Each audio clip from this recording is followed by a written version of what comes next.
So when I opened up my phone and discovered that Charlie Kirk had been murdered, everything that was coming up on my feed were just tributes to him and people, this outpouring of sorrow because there was like this visceral reaction from people about just how horrific this was. My husband showed me some of the things that were popping up on his feed.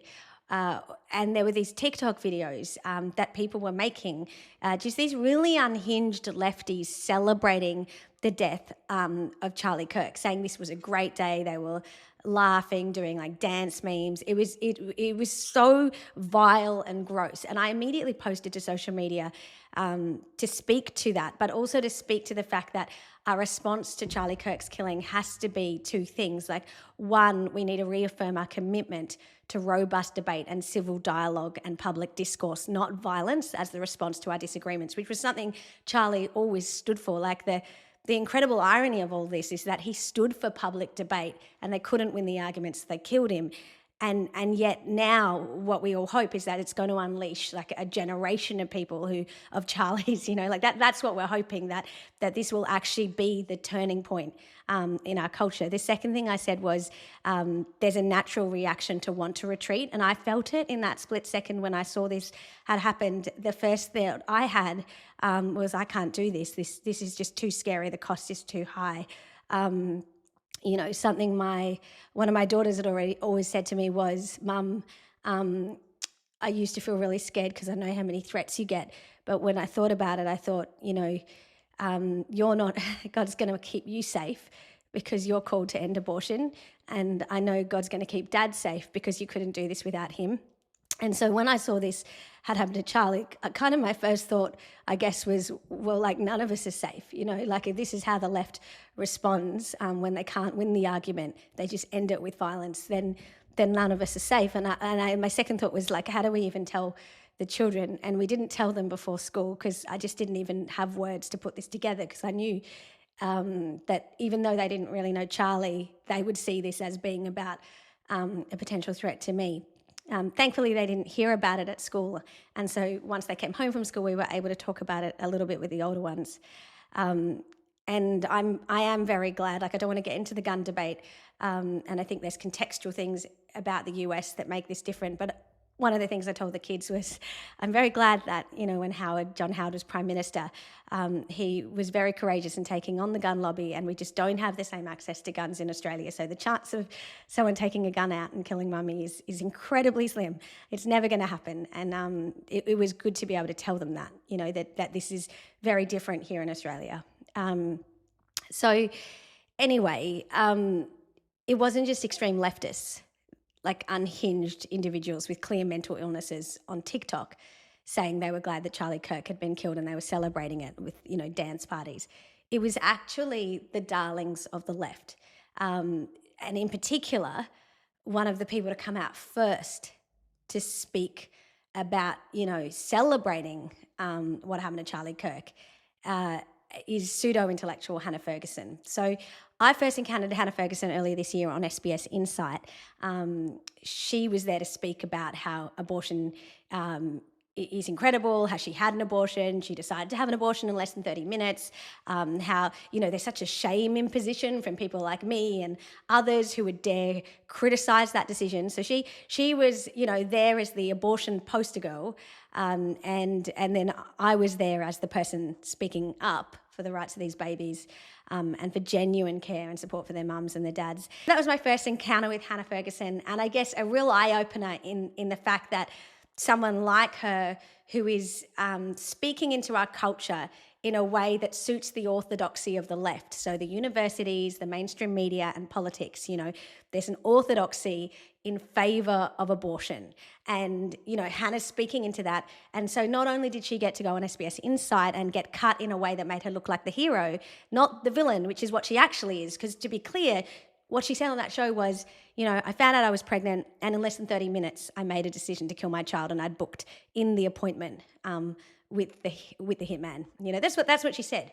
Like, it's a vile and evil thing to have said, and it's even more vile and evil because she's leading young women astray. Like, she now has close to 200,000 followers on Instagram, and she's held up as this model for young women, and yet her own personal life is nothing to look to or speak to. Like the model of her witness, like you look at Charlie, and he's a married man with a beautiful wife who's he's deeply in love with, always respectful of.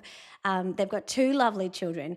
The personal witness of his life speaks to the truth of the things that he spoke about. With Hannah Ferguson, like, she's like a vibrator expert who supports genocide, who stands for everything evil. And so I guess I shouldn't have been surprised that, when Charlie Kirk died, this woman who supports killing babies right up until birth, who says they have no human rights, she's totally in favour of killing innocent human beings. So I guess I shouldn't have been surprised that, her statement on Charlie Kirk was to say, is violence sometimes necessary? And the answer to that, she said, is yes. In the post that she makes, and remember, Hannah's this pseudo-intellectual. Like she wants to play the figure of a public intellectual. And, the left allows her to do that, and they give her credibility. They invited her to speak at the National Press Club. She gets reams and reams of press coverage through the 9 newspapers and the Guardian and the ABC. She's pushed by them to be this public figure. What she says actually matters because of this false narrative around her that she actually has something worth listening to. But she's actually really dumb, and we're going to go through that in this post. So she writes, the shooting of Charlie Kirk is not a choice between celebration and condemnation. The algorithm wants you to choose, but we're asking the wrong question. It's like she's trying to sound intelligent, and she clearly thinks she is intelligent. But let's just think about this just at a very base level, because this is the hook that she's put on the entire carousel post. If the shooting of Charlie Kirk, an entirely innocent man, he's done nothing wrong. He goes onto university campuses to have debates on controversial issues. Like a foundational principle of Western civilization, of democracy, is this idea that through civil discourse, through free speech, through the interplay and discussion back and forth, we can actually discover the truth, right? This is not a new idea. This is going back centuries. And yet she says the shooting of an innocent man who merely wanted to have debate with people, that's not a choice between celebration and condemnation. How? How is it not just the most vile thing we've ever seen? Like, I guess it's not the most vile thing we've ever seen for Hannah Ferguson because she supports the killing of innocents, and she goes on in the post and she says, she actually mentions the abortion issue. She says, Kirk has said Palestinians are savage animals. Now, that's just actually not true. He said that Hamas are, and Hamas are. They are terrorists. They kill innocent people, men, women, and children. They're absolutely disgusting. So she's just butchered that because he never said the Palestinians are savage animals. She then goes on to write, he compared wanting to abolish abortion to the abolition of slavery, calling it a genocide of the unborn. So you can see why she hates him, right? Because, he's, in her mind, this is a shame imposition. When, in fact, many of us make those comparisons. I make that comparison all the time, as does Lila Rose. There are many similarities between the battle we now face against abortion and the battle they faced against slavery. So, just very quick recap, just because Hannah's very dumb, but she leads a lot of people astray, and I think we should be clear about what's really going on here. The battle against slavery was a battle against this industry, this profit-making industry that was based on the very notion that because that certain human beings, a certain category of human beings were not human. And that's why we could have them as slaves. That's why we could, dehumanize them to the extent where they had to sleep in these boxes on ships that were just literally the size of a body. Like there was no space either side. That's why they could be in chains. That's why they could be forced to work 18-hour days. That's why when they would send these ships over from Africa to Britain and you'd lose half of the people because of the conditions on board, it didn't matter because they were just commodities. They weren't people, right? That was the dehumanization. Similarly today, the abortion industry is a billion-dollar industry. It makes huge amounts of money, and that gets funneled to the Democrats in the US, but also to Labor and the Greens, and probably Hannah Ferguson here. We know that Mia Friedman, who's one of the biggest activists for abortion, her website, Mamma Mia, huge website, gets funded, has received ads from Murray Stopes, our biggest abortion provider here. So, this is a $1 billion industry that exists on the basis that we dehumanize the child in utero, that we say they're a clump of cells, they're a parasite. Oh, I just called up and I got rid of them in 30 minutes because they were nothing. And then I moved on with my day. That's the glib, gross way someone like Hannah Ferguson talks about these babies. And so I guess it's no wonder, that she is okay with killing Charlie Kirk. And then she comes back to this little quick explainer that, really speaks to who she is. So she asks the question, am I glad Charlie Kirk will no longer spread his extremist messaging? Yes. Am I happy that someone shot him in the neck in broad daylight? No. Do I believe he empowered the violence that entered his life? Yes. Do I believe he caused more harm than good? Yes. Is violence sometimes necessary? Yes. So taking that all together, this is a call to violence. So she says, am I glad he will no longer spread his extremist messaging? Yes. Do I believe he caused more harm than good? Yes. Is violence sometimes necessary? Yes. And here we have Hannah Ferguson, the darling of the left, essentially saying it is okay to murder someone like me. That someone with extremist messaging who believes that every abortion kills a human being and tells everybody about that someone like me is doing more harm than good and violence is sometimes necessary. Why is Anthony Albanese and Chris Minns and Bob Carr and the left-wing media, why is nobody calling her out? Where are all the speeches in Parliament? Where's all where's the sobbing and the gnashing of teeth and the, ripping of garments to speak about, how shameful it is that Hannah Ferguson is not just celebrating the death of Charlie Kirk, but calling for people to do it again. We hear a lot about the rhetoric on the right, this extremist right-wing ideology, how it's so incredibly dangerous, how it's racist and violent and destroying, social cohesion, right? Thousands of Australians, tens of thousands of Australians marched for Australia a couple of weeks ago, and everyone from, Anthony Albanese to Chris Minns was standing up speaking about, how harmful this was to the social fabric. And let's just unpack it for even just a moment, what she's saying. It's so incredibly stupid if you think about it for just even a moment, because what she's saying is that if someone is having an influence on our culture through expressing an opinion that she disagrees with, because let's face it, when she calls it extremist messaging, what she's really saying is it goes against my worldview. It really goes against my worldview. And she's saying that sometimes violence is the answer, right? So how do we, if it is the answer, how do we work out when it is the answer? So was it right for Martin Luther King to be assassinated? Is it okay for Abraham Lincoln to have been killed? Should someone kill me because, I'm causing harm to women? Would it be okay for someone to kill Hannah Ferguson? Obviously, the answer to those questions is always in the negative, because if it's just up to a subjective assessment, I think that person's an extremist and they're causing danger and harm, therefore it is okay to kill them, to stop them causing danger and harm, then there's no barometer anymore. The thing that has kept us safe, the thing that has kind of enabled us to progress is a belief that political violence is not the answer to political disputes. Right? We've always we've reached this point in our human history where I thought on the left and the right, we agreed that public discourse, civil debate was the way to work out the truth. Think about Hannah Ferguson, for example. She goes on and on about Palestine, right? And the genocide that's occurring there.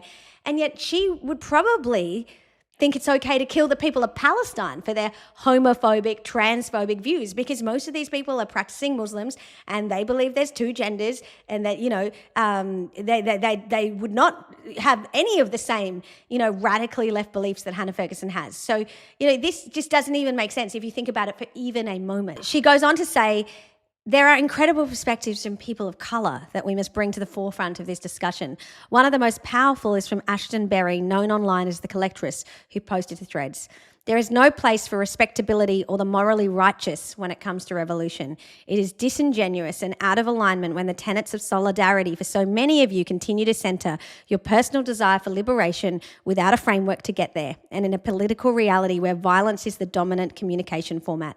You can personally dislike violence and respect it as an inevitable response. This should be a massive wake-up call, because this is a call to violence. This is this post, this carousel, which is dressed up as, oh, I'm trying to find the nuance and the truth, and I haven't completely made my mind up. If you haven't completely made up your mind that killing an innocent human being for trying to have a conversation is horrifically wrong, then you're a psychopath. And I mean, we knew this about Hannah Ferguson already, because she went on national television to celebrate her abortion. She'd written articles in The Guardian to celebrating the fact that she'd murdered her own child.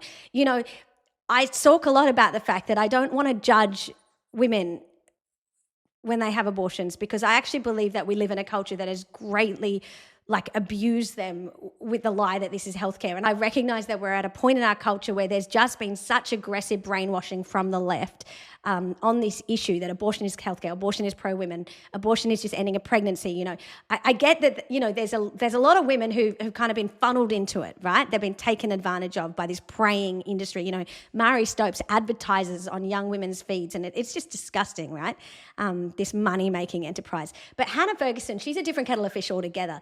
Like, I do judge Hannah Ferguson for being a murderer, because not only did she murder a child in less than 30 minutes, she went on national TV and she encouraged other people to do that. And through her lived example, through the posts that she writes, she is an evangelist for an abortion. She is telling women that this is empowering, that this is good. When she posts like this and she says that violence, you can personally dislike violence and respect it as an inevitable response. So where does this leave us? You know, I've seen different debates emerge, and one of the things that I did see posted was by the Equal Rights Institute, which is a pro-life organisation, and they wrote, "Please remember, left-leaning people are shooting people for their political beliefs just like we do.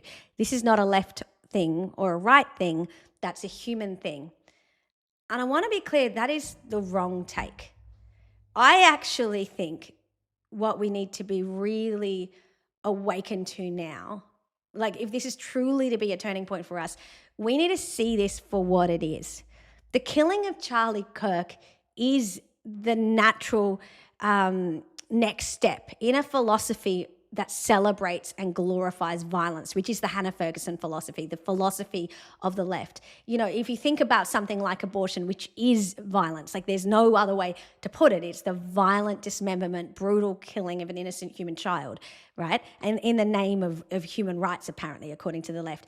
If that is the side that they're on, and let's face it, even, you know, Equal Rights Institute could have said being against abortion is not a left or right thing, it's just a human thing. But we live in a real world, and in this real world, the people fighting for the babies are almost exclusively on the right and almost never on the left, right? I grew up as a Labor voter. I grew up in the left. I worked for Bill Shorten in the trade union movement.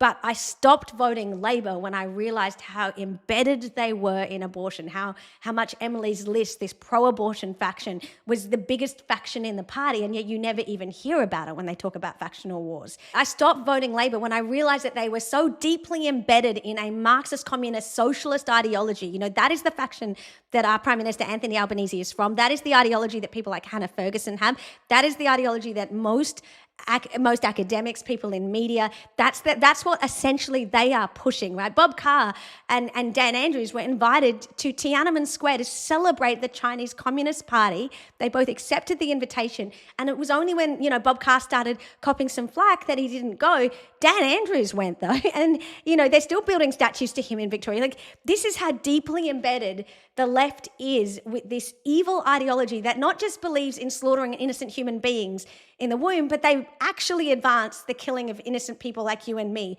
you know, and they're so into diversity and inclusion and equity, but not for us, not for our voices. Like, Charlie's killing doesn't get condemned by Hannah Ferguson because he was a extremist and he brought this on himself, according to her.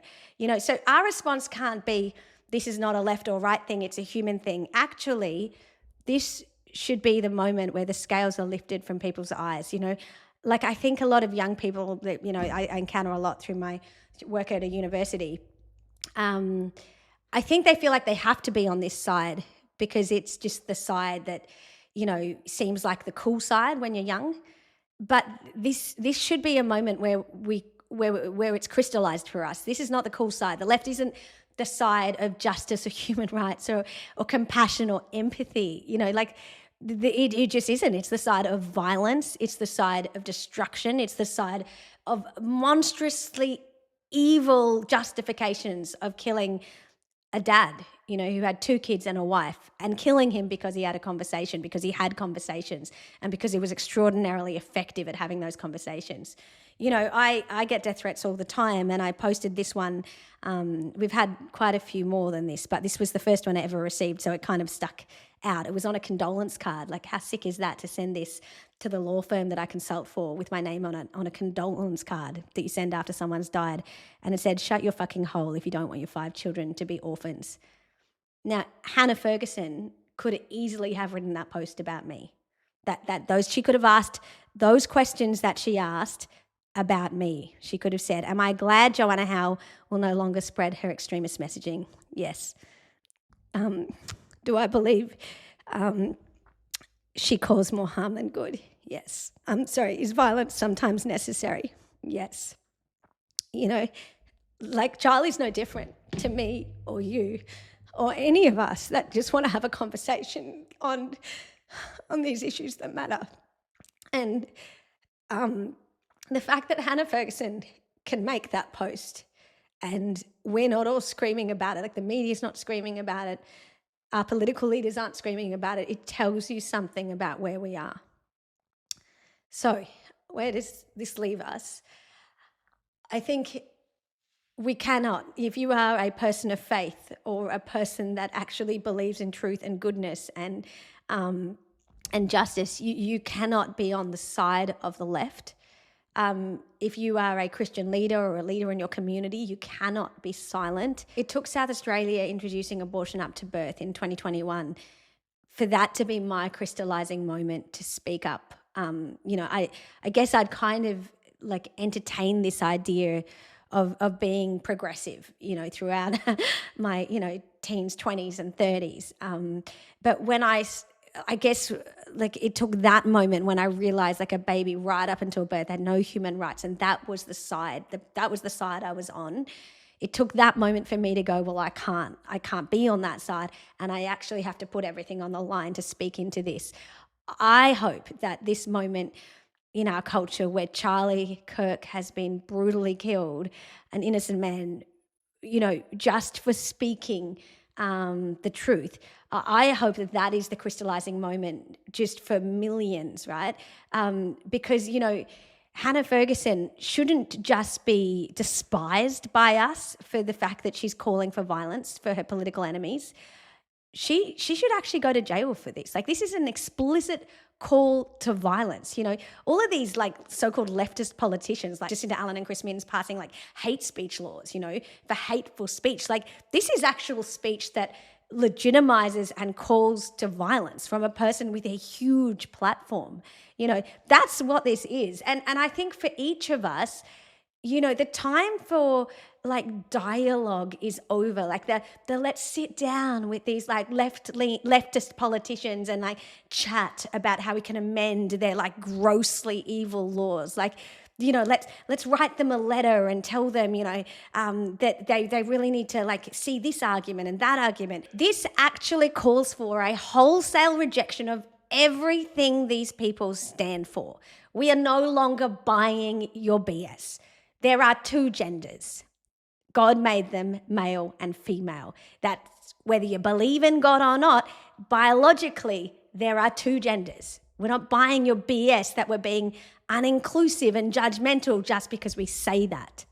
We're not buying your BS that abortion is healthcare. Healthcare heals and restores. It doesn't kill. If you kill a child in the womb, you have murdered them. And if you're Chris Minns and Mark Speakman, who love to come to Christian events, so you're Anthony Albanese and you rock up to church, or if you're my local member, Katrine Hildyard, who comes to my local church, you know, to get votes at election time, you are a disgusting human being because you support the murder of children. That's what you advance, and we see you.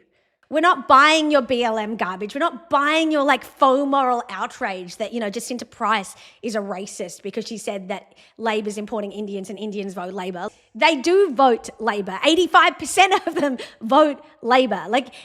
We see through you. This is a line in the sand. This is a no more Mr. Nice Guy moment. Charlie Kirk tried that. He tried their dialogue and they murdered him.